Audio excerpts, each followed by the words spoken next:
Election commission ने Lahore high court का bureaucracy से डीआरओज ना लेने का फैसला चैलेंज कर दिया।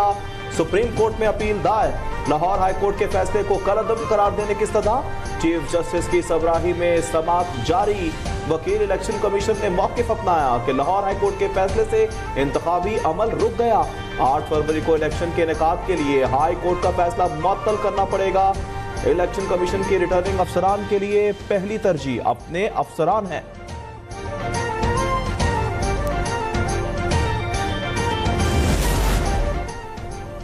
आठ फरवरी को आम इंतखाबात के इनेकाद को यकीनी बनाने के लिए मुस्लिम लीग नून ने का लाहौर हाई कोर्ट से रुजू का फैसला। तर्जुमान मरीम औरंगजेब के मुताबिक नून लीग की कानूनी टीम ने पटिशन तैयार करना शुरू कर दी। पीपल्स पार्टी का भी लाहौर हाई कोर्ट के फैसले के खिलाफ अपील में फरीक बनने का फैसला। आसिफ जरदारी की वकला को दरख्वास्त दायर करने की हिदायत। इस्तेहकाम पाकिस्तान पार्टी का भी केस में पार्टी बनने का फैसला।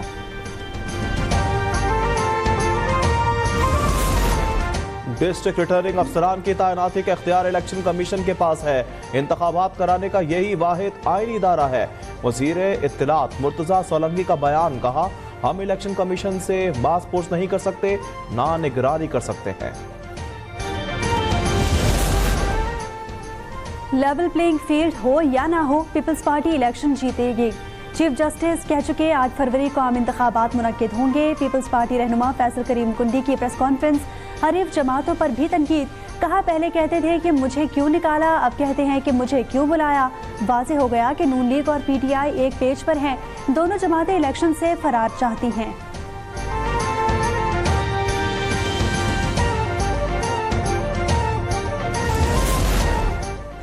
हम आम इंतखाबात में बिल्कुल ताखिर नहीं चाहते। कुछ अनासर मुसलसल मुल्क में अनारकी फैलाने में मसरूफ हैं। मुस्लिम लीग नून के रहनुमा एहसन इकबाल की मीडिया से गुफ्तगू, कहा मुस्लिम लीग नून की इंतखाबी सरगर्मियां तेज हो गई हैं। पीटीआई आरओज को मुतनाज़ा बनाकर इलेक्शन मुलतवी कराना चाहती है।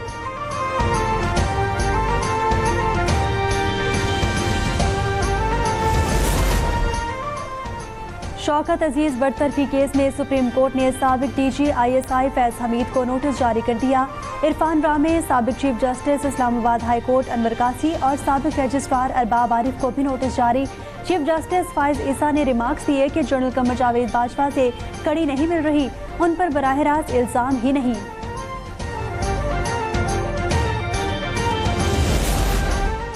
फैज हमीद चाहते थे इलेक्शन 2018 से पहले नवाज शरीफ की जमानत ना हो।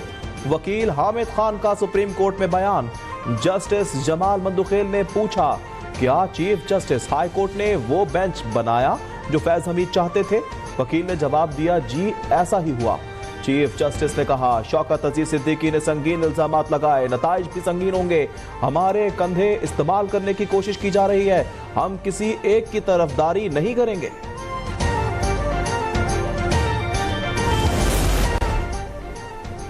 जस्टिस मुजाहिर नकवी के खिलाफ शिकायत पर सुप्रीम जुडिशल काउंसिल में पहली ओपन समाअत। जस्टिस मुजाहिर नकवी ने बेंच की तश्कील पर एतराज़ उठा दिया, कहा कमेटी ने बेंच तश्कील दिया ही नहीं है। जस्टिस जमाल मंदुखेल ने कहा कि हमें बताया गया कि कमेटी ने बेंच तश्कील दे दिया, हम अपनी मर्जी या खुशी से तो केस सुनने नहीं आए। जस्टिस मुजाहिर नकवी की दरखास्तों पर समाअत 8 जनवरी तक मुलतवी।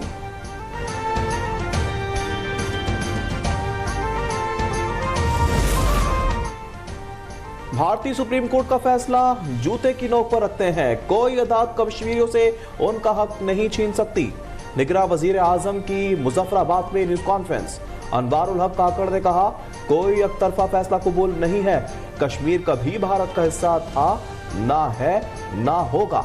आज़ाद कश्मीर की जामियात के तलबा से गुफ्तगू में निगरां वजीर आजम ने कहा, पाकिस्तान को अपनी तवज्जो मसला कश्मीर के हल पर मरकूज रखना होगी। आर्मी चीफ ने अमरीकी हुक्काम के सामने मसला कश्मीर उठा दिया। वजीर खारजा सेक्रेटरी दिफा Jonathan Finer General Charles Q Brown से मुलाकात। आलमी तनाज़ात, इलाकाई सलामती और इंसदाद दहशतगर्दी मामला पर तबादला ख्याल। जनरल आसिम मुनीर की पाकिस्तान सफारत खाने के इस्तकबाल में शिरकत। ओवरसीज को पाकिस्तान में सरमायाकारी की दावत, वीज़ों की रुकावट और खुसूसी स्क्रीनिंग की अफवाहें मुस्तरद कर दी।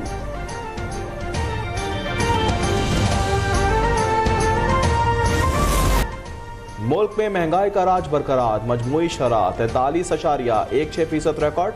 हफ्तावार बुनियादों पर महंगाई की शरह में 0.43 0.06% की कमी। इदारा शुमारियात की रिपोर्ट के मुताबिक रवा हफ्ते चीनी, प्याज, अंडे और दालें महंगी हुई हैं। रवा हफ्ते ब्रेड, ताज़ा दूध और बीफ समेत 22 अशिया के दाम मुस्तहकम रहे। और करेंसी मार्केट में डॉलर मजीद सस्ता। इंटरबैंक में डॉलर 25 पैसे की कमी से 283 रुपए 26 पैसे पर बंद। ओपन मार्केट में डॉलर 284 रुपए 50 पैसे पर मुस्तहकम रहा। स्टॉक मार्केट में जबरदस्त तेजी। मार्केट 679 पॉइंट्स के इजाफे से 66,130 पर बंद हुई।